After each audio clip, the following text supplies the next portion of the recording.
स्कूलों में शाला प्रवेश उत्सव के तर्ज पर अब महाविद्यालय में भी नवप्रवेशी छात्र छात्राओं के लिए दीक्षारंभ कार्यक्रम आयोजित किए जा रहे हैं ताकि विद्यार्थी 12वीं के बाद शिक्षा त्यागी न हो सके। इसी को लेकर आज राजनांदगांव जिले के दिग्विजय महाविद्यालय में नवप्रवेशी छात्र छात्राओं का दीक्षारंभ समारोह का आयोजन किया गया और नवप्रवेशी विद्यार्थियों को स्वागत किया गया।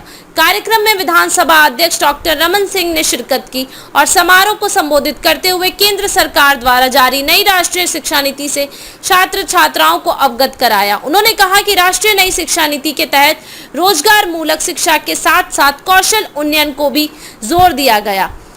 उच्च शिक्षा विभाग द्वारा आयोजित दीक्षारंभ समारोह में मेधावी छात्र छात्राओं का सम्मान भी किया। कार्यक्रम में स्थानीय भाजपा नेता सहित महाविद्यालय के प्राचार्य, शिक्षक, शिक्षिकाएं, छात्र छात्राओं सहित उनके पालक गण उपस्थित थे। विजन टाइम न्यूज के लिए राजनांदगांव से लोकेश रजक की रिपोर्ट। बोध को याद करना चाहता हूँ आज की इस तारीख में।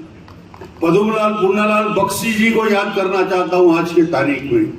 इस महाविद्यालय में जब मैं आता हूँ तो महंत राजा दिग्विजय सिंह के पदचाप मुझे सुनाई पड़ते हैं। ये सम्मोहित करने वाला महाविद्यालय। इस परिसर में पढ़ के आप अपने आप को गौरवान्वित महसूस करें, क्योंकि इसकी अद्भुत परंपरा रही है।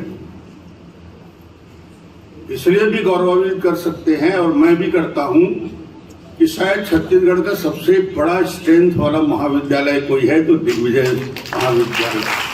थोड़े इधर दिग्विजय महाविद्यालय के परिसर में ऑडिटोरियम में NEP न्यू एजुकेशन पॉलिसी 2020 के ऊपर चर्चा हुई है और यहाँ के प्राचार्य और यहाँ के छात्रों के बीच। तो निश्चित रूप से NEP 20 से लागू है हमारे दिग्विजय महाविद्यालय। जिस वर्ष ये लागू हुई नई एजुकेशन पॉलिसी, राजनांदगांव और ये सबसे बड़ा महाविद्यालय है। 7,000 से ज़्यादा छात्र छात्राएँ हैं। छत्तीसगढ़ में सबसे ज़्यादा दर संख्या है, सबसे ज़्यादा रिसर्च के काम यहाँ पर हो रहे हैं, सबसे ज़्यादा बच्चे आगे बढ़ के जॉब में जा रहे हैं। तो दिग्विजय महाविद्यालय के निश्चित स्थान है और इस पॉलिसी में भी सरकार का ध्यान रहेगा कि ज़्यादा से ज़्यादा नए रिसर्च के सेंटर खुले और GDP का जो 4.46% अभी तक एजुकेशन में खर्च होता था उसको बढ़ा के 6% करने के लिए नेशनल लेवल में नीतिगत फैसला हुआ है, ताकि जो बच्चे स्कूल और कॉलेज छोड़ते हैं उनको स्कूल और कॉलेज में प्रवेश दिलाया जाए। कौशल उन्नयन पर जोर है सबसे ज़्यादा, स्किल अपग्रेडेशन पे। 6वीं के बाद ही बच्चों को वोकेशनल ट्रेनिंग दी जाएगी, यानी वो पढ़ाई यदि 12वीं के बाद भी छोड़ देता है तो कुछ करने लायक हो जाएगा।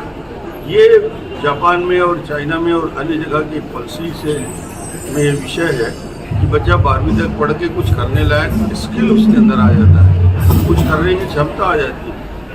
कौशल उन्नयन पे जोर है और 5वीं तक लोकल लैंग्वेज में एजुकेशन के बारे में जोर दिया गया है कि स्थानीय भाषा में पढ़ाई 5वीं तक हो, बाद में फिर दूसरे सब्जेक्ट किया है और अलग अलग भाषा पे पढ़ाई, एक ही भाषा पे आश्रित ना होते, हिंदी भी हो, अंग्रेजी भी हो और संस्कृत पे भी जोर दिया गया है। कुल मिला के एक नई पॉलिसी है, इसने देश को अडॉप्ट किया है और दिग्विजय महाविद्यालय परिसर में वही मैं बोलता हूँ, यहाँ मैं आता हूँ तो मुझे गजानंद माधव मुक्तिबोध जी की याद आती है, पद्मलाल पुन्नालाल बख्शी सर की याद आती है। ऐसा गौरवशाली ये महाविद्यालय दिग्विजय सिंह जी ने अपना पूरा सर्वस्व महल पूरा दे दिया एजुकेशन के लिए। तो ऐसे लोग हैं जिनकी वजह से आज शिक्षा का स्तर भी